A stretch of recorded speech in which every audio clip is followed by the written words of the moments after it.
In 2024, I collectively recruited over 200 active sales reps that have generated over $36 million in commissions, which is an average of $180,000 per sales rep that we recruited. My name is Dylan Reeve, and I have got absolutely nothing to sell you. In fact, the whole point of this video is to show people how to build an 8-figure sales team in a way that isn't going to be extremely distasteful and prevent future people from wanting to go and join the commission-only sales industry. Now, the reason that's important for me is because I own a portfolio company of different sales companies that are in the commission-only space. And for me, long-term, it is going to be a lot harder to continue building and scaling those companies with the sales gurus that you see online putting out the brand image and the bad taste that people are getting in their mouths about what commission-only sales is and can't be. So this video today, I am not going to try and speak in absolutes like you see a lot of sales influencers do, and this is the way you need to do things. If you don't do it this way, it's not going to work. No, I'm going to tell you the best practices that I've seen from helping over 10 sales teams reach 8 figures and 30 sales teams reach 7 figures in just the past couple of years. And with those best practices, it is doing it in a way where we are not creating some bad image that people get about what commission-only sales is, creating tons of churn, tons of people falling out of the industry, and having a poor overall experience that they go and share with others. No, we focus on a quality headhunting approach that minimizes the total amount of losses or the total amount of reps that don't end up being successful, because we understand how important that is in order to keep bringing reps into these commission-only sales industries. So the first thing I want to get started with, that from 99% of people that I talk to that are trying to build and scale a sales team, they get one of these two areas wrong. So the first question I'm going to ask you is, what do you think is actually important to actually building and growing a sales team? I'll give you a minute to collect those thoughts. Now, here are the three things.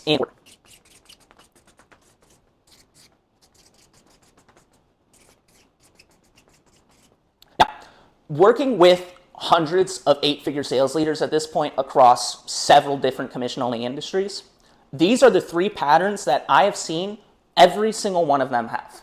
Now, that's not to say that these are, again, absolutes or requirements. These are just the best practices that I've seen in all of our experience. Now, what is this first one? Conviction. Conviction is the belief that you are offering the best sales opportunity that is in the market or in the sales space, particularly with your ideal profile. Because if your ideal profile is some young kid that's never made money, well then you're not going to have to make him 7 figures in order for him to perceive a ton of value in what you're providing him. So, conviction. The big problem I see most people get wrong when it comes to trying to build and scale a sales team, when it comes to their conviction, is that they try to be perfectionists. They try to ensure that they have the best possible thing in the market when it comes to building their team before they start recruiting, or else they don't think that they can.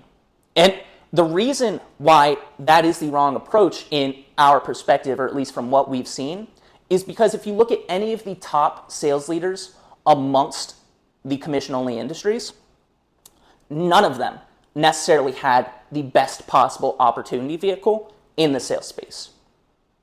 Now, the pattern that you will see they had is they're all prioritizing recruiting and phenomenal at recruiting. But we'll get to that in a minute. Now, this is not to say that you shouldn't be confident in your vehicle. That's actually the most important thing, because you would have to be a psychopath to really recruit at a high level without any belief in what you're offering people. However, what this means is you need to get a baseline level of confidence that hey, this is a lot better than what most people are doing to help this person. And even if it's not the absolute best yet, it'll be a lot easier to make it the best once we actually have some cash flow, which is going to come from recruiting. So the next most important thing that we've seen is recruiting. This is a recruiting business when it comes to building and scaling a sales team. You're not in the business of customers. You're not in the business of having the best product. You're not in any of those things. And the reason being, again, if you look at any of the biggest people in the commission-only sales industry, Recruiting is the one thing that they got right over everything else. You could get both of these things wrong, but if you believe that you got them right and had the confidence to do this at a very high level, you would still absolutely dominate and have no problem reaching 8 figures. And that's just because it is a numbers game, very similar to sales. If you have a ton of reps, it is going to make it very, very difficult to be poor. Imagine, you have 1,000 people working for you on commission. How are you going to be poor? It is very, very unlikely. You would have to have the worst possible vehicle in the world.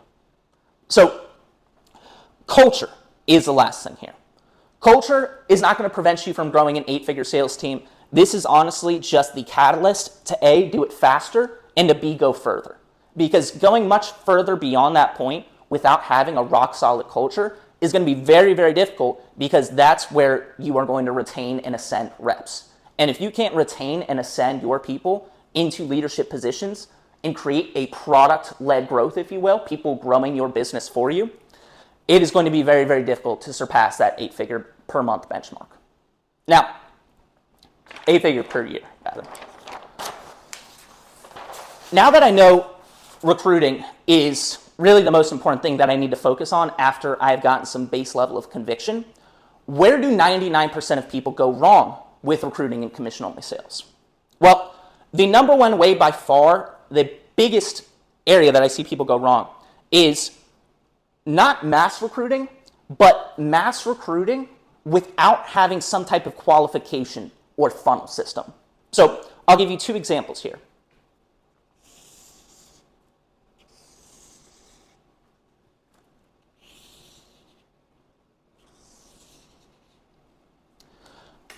From what we've seen with commission-only recruiting, 1.5% of applicants on average are actually going to become reoccurring producers.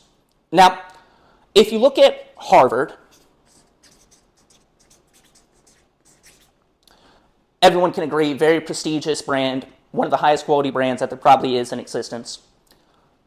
They understand that 1.5% of their applicants are actually going to have what it takes to carry on the Harvard name and build a legacy that continues to attract people for years to come. So when it comes to where they disqualify people in their funnel, it's right here.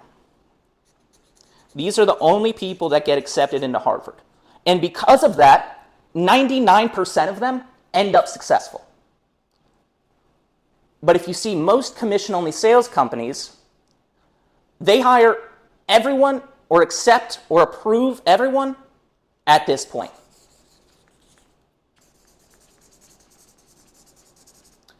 So if you know only 1.5% of people are actually going to have what it takes to be successful, and you're accepting 90%, that is all this waste that you did not need to incur. And outside of it just slowing you down and your ability to continue growing and scaling your sales team, what happens to this 90% is they go online. WOM, word of mouth. They tell their friends, they go on Reddit, they post reviews online, and they say, don't work with this company, they sold me a load of shit. Now, that actually isn't the case. The company didn't sell you a load of shit. They just should never have approved you or accepted you in the first place, just like Harvard would. If someone applied to Harvard with a 1.0 GPA, and Harvard knows, it is very unlikely they're going to succeed in these extremely rigorous and intense courses, they're just going to deny. But for some reason, people building a commission-only sales team can't get through their head that even though I know if this guy is not going to be successful or there's a very, very low likelihood, I'm just going to bring him on anyways. So the biggest excuse that I get for this, and honestly it is an excuse because there's 1,000 ways to skin a cat, is people say, well, I don't know, who's going to be successful, who's not going to be successful. How do you know, I've seen so many different people from so many different walks of life, how am I supposed to test, the things that are actually going to make them successful? Well, for Harvard, it's your ability to learn in school. In commission-only sales, you're testing someone's ability to persevere, someone's ability to handle stress. And you can do that before hiring someone. There's 1,000 different ways to one. The way I prefer, it's very similar to the Navy SEALs, is a Hell Week and stress test reps before they actually get a job offer. Because If you haven't tested their perseverance, if you haven't tested their ability to handle stress, handle pressure, and continue to come out on top, you've got no idea whether they're not going to be successful. And you're just taking a shot in the dark. However, there's so many different ways that you can test that and you can qualify that before you actually end up hiring somebody. Now, that's just talking about mass recruiting. There is, another form of recruiting here in the sales industry, and that is headhunting. Now, most people think this doesn't work because it's honestly extremely difficult and they suck at it. So they give up very, very quickly. They'll send, a few hundred DMs. They'll send whatever it is that they're using to try and get in front of this person. Maybe they'll make some content, whatever it is. The reason it is so hard is because if you're headhunting people that are already in a good opportunity and already successful, there's only one single way that you're going to convert this person. And this is something that most people that don't truly build businesses and have never crafted, a value proposition or a business model from the ground up fail to understand. And this is in homage to Alex Hormozy here. All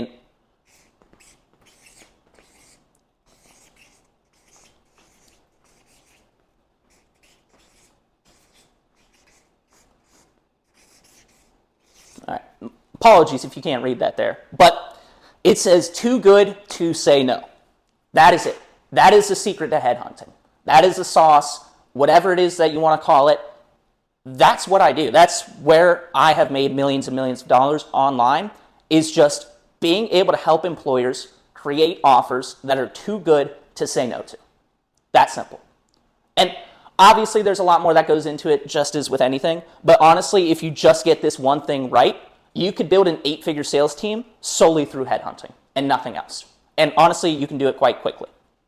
So, quick side note here, quick little promo. Again, I'm not selling anything. But because I'm so tired of what I've been seeing in the sales space and the things that I've seen other people tell the masses to go out and do, I am going to start a portfolio company from zero, no partners. We typically use partners. And we're going to grow that company to $1 million per month in sales within 6 months' time. Faster than anyone I know has done it. If there's anyone that you know has done it faster, let me know so I can set a more ambitious goal. But I'm going to document every step of the way. And you guys are going to see if this entire framework or funnel that I'm showing you today is just 100% full of shit, or if you stick around and watch 6 months from now and see me hit $1 million a month, you're going to say, damn, I wish I would have started implementing those things 6 months ago instead of waiting for everyone else to do it at the exact same time. Now, after you've gotten those key things right, and honestly, again, if you just get that last page right, you can build an 8-figure sales team 12 months' time. We've helped countless people do it. 12 months is the record that we've been hitting the past couple of times. And the next stage here for getting beyond, 8 figures or trying to do it in a way of, getting there super quickly, like 12 months, is culture. And this is where the industry really creates a bad taste in people's mouth. This is where, honestly, if there's one single thing I could change within the entire industry that would continue to set shockwaves for futures and futures forward, it would be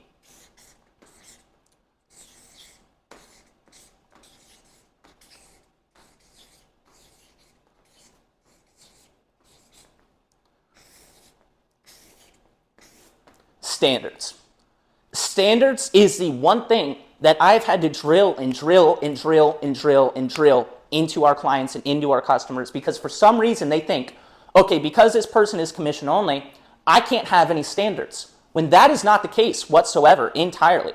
I don't care if you're commission only. If you want to be a part of this group or this organization and you're going to get access to these resources and these things that I'm providing, then you are going to live up to certain standards, or else do not join to begin with, A. And if you do join, there are 1,000 different ways to one that you can affect someone's ability to continue within a commission-only model, even if they're an independent contractor.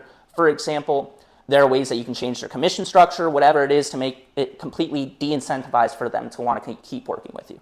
So a lot of people say, oh, you can't fire, independent contractors. While you can't fire them, there's 1,000 different ways you can make it to where they practically are fired. So, standards. Any great organization, any great dynasty, whether it's in sports, whether it's in education, whether it's in business, this is the one thing that made them great above all else. Look at Alabama football. Look at Harvard University. Any of these things. They have extremely high standards that they do not negotiate on. That is the one in two things that I will see people mess up the most often is they're so desperate they don't have any standards whatsoever. They'll take anybody with a pulse. They'll spend time on anybody, which honestly, if you don't get why that doesn't make sense and why that's illogical and you're just so emotional because you're so desperate that you want to grow your business, you probably need to make more money from your sales vehicle and how the business model actually works before trying to build and scale a sales team, because there's no reason you should be that desperate.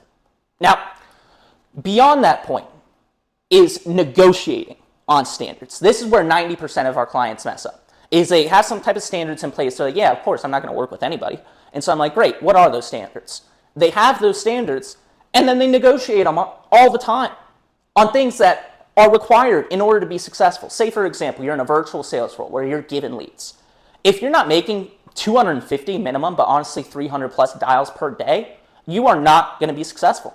Like, unless you found a killer vehicle and you got super fucking lucky, you are not going to succeed with that little work ethic. So with our clients and with our portfolio companies, that is a requirement in a virtual sales role. If you are not doing that, you are off the team. No ifs, ands, or buts about it. I will give you one opportunity to give me the best excuse in the world. Someone died, whatever it is. But if it's not extreme, there's zero reason why you need to stick around any longer. Because we build sales teams in order to produce revenue. That is the entire function of a sales team. And so if you're not clocking in every single day to produce revenue, there's zero reason for you to be here. And quite honestly, I don't want you here because now you're dragging down these other people, which is the second half of culture. And most people fail to understand that there are second and third order consequences when it comes to hiring someone. If I hire somebody and he's absolutely incredible at sales, but he's the most negative person in the room out of any room he's ever been in, well then that is going to rub off on everyone else on the team. Those people are going to see a top producer, hey, this negative trait is associated with being successful. So let me go and be negative like he is. That's their thought process. So if you do not adhere to the standards that we have and you're not the fit that we have culturally, I don't care who you are, I don't care how much money you make me, I will not continue to work with you. And that's because what you are doing is you're just pushing out the pain. You're afraid to just rip off the Band-Aid and fix the actual issue, which, quite honestly, I understand it. I've been there at times within business, but you have to care more about the longevity of what you're building in reaching that vision and achieving that goal than you do about feeling good. And that's the honest truth about business. Now, honestly, if you just get those first 3 pages right, you are going to be further ahead than 99% of people within the commission-only sales space. Again, I've worked with hundreds of clients across tens of different industries on these things, and the 8-figure sales teams always understand how important conviction, recruiting, and culture is. And they're not over-convicted, they definitely over-recruit, and they're definitely over-focused on culture. Now, outside of that, there's a ton more that I'm going to be going into in an entire course and vault that I'm releasing that is going to detail the exact step-by-step process in order to build and scale an 8-figure sales team in less than 24 months. I use 24 because, I don't want to set a crazy expectation, which honestly it already is a crazy expectation, but we've just done it so many times over again. Again, it's 10 people now that I've helped do that over and over with, building an 8-figure sales team, which is more than the majority of gurus who are talking about this shit online, which is really what pisses me off, is you build one 8-figure sales team, you think you're hot shit, try doing it 10 times over with 10 different personalities, 10 different people, trying to figure out what are the patterns between every single one of them that always makes it work. Now, for me, I think that's a lot more impactful, but you guys are going to watch me document one from the scratch over these next 6 months, and you'll see it real time, and you'll see how impactful it truly is. However, If you appreciated this video, definitely feel free to comment, like, show some love, tell me that you want some more of these, because this isn't what I was planning on doing today. I was planning on getting started on that actual course in the tactical frameworks that were involved, just getting super, super tactical with you guys. But honestly, that's not what 99% of people within this space need. And again, I've got nothing to sell you. I don't care if you want to try and buy anything from me. You're probably not going to be able to. What I care about is that the commission-only sales industry has longevity, and it continues to grow. And people continue to reinforce a positive brand narrative within the prospects' minds. Because if we do that, then everybody's going to be more successful. More people are going to want to be in commission-only sales, and that just makes everyone happier. So I hope you enjoyed.